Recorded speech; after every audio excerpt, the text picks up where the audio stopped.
ចាអ្នកនរគ្នានេះគឺមកសាកប្រើកោទាំងអស់គ្នាហើយនេះគឺខ្ញុំធ្វើតាមបងខុនគឹមហៃដែរទេអញ្ចឹងគឺយើងដាក់ត្រាវមកដាក់ជាមួយនឹងម្សៅខ្សាយយល់ទៅគឺងាយខ្លាំងមែនតើខ្ញុំឃើញគាត់ធ្វើគឺតំណងគឺសាក់ធ្វើព្រាមហើយលឿនបានញ៉ាំហ្មងអញ្ចឹងយើងដាក់ម្សៅខ្សាយហើយយើងនិយាយជាមួយនឹងទឹកខ្ទិះដូងហ្នឹងណា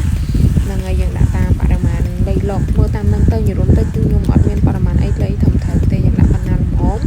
ហាមថយតាមហ្នឹងអញ្ចឹងណាអញ្ចឹងយើងដាក់ប៉ុណ្ណឹងហើយយើងកូរគ្នាឲ្យសព្វមកហើយតាមវីដេអូគាត់នឹងឲ្យកូររៀងយូរដែរកូររៀងយូរតវាល្មមឆ្អិន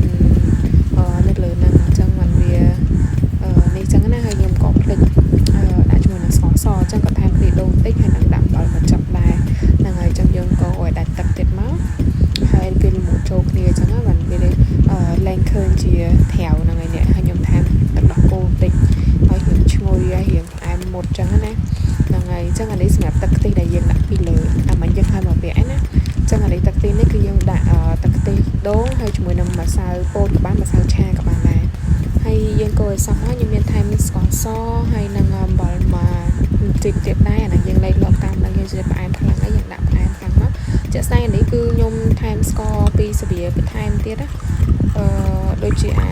ដាក់ទៅលើត្រាវមុននេះនិយាយរួមទៅគឺអត់សូវផ្អែមខ្លាំងទេណាព្រោះត្រាវខ្ញុំធ្វើមួយ10000រៀងធំដែរ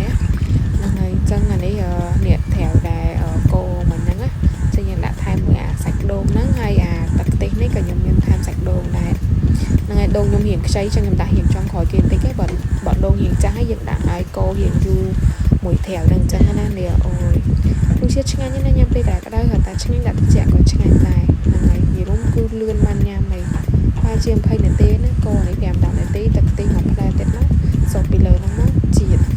នេះអានេះដល់វគ្គធ្វើទឹកខ្ទិះសូមពីលើហ្នឹងដាក់ស្ករសមួយទឹកហ្នឹងយើងងាស់វាតិចហើយយើងថែមមួយក្រាមតិចហ្នឹងយើងហាន់វាដុំក៏បានដែរអូយនេះគឺក្លៀនទៀតហើយសុខមាត់ហ្នឹងហើយអញ្ចឹងយើងចាក់ទឹកខ្ទិះហ្នឹងចូលមកយើងកូរមកល្មមអត់ចូលចិត្តខាប់ពេកមិនដាក់ម្សៅពោតច្រើនអញ្ចឹងណាមកល្មមនេះយើងដាក់ហៀបពីលើហ្នឹងអូយនិយាយរួមទៅគឺជាតិចូលគ្នាសាហាវហ្មងណាអាចសាក់ធ្វើបានណានេះមកណាអត់បានឃើញវីដេអូរបស់គុណខ្ញុំហើយគឺខ្ញុំធ្វើតាមគាត់ទាំងអស់ហើយណាសាក់បានឆ្ងាញ់សា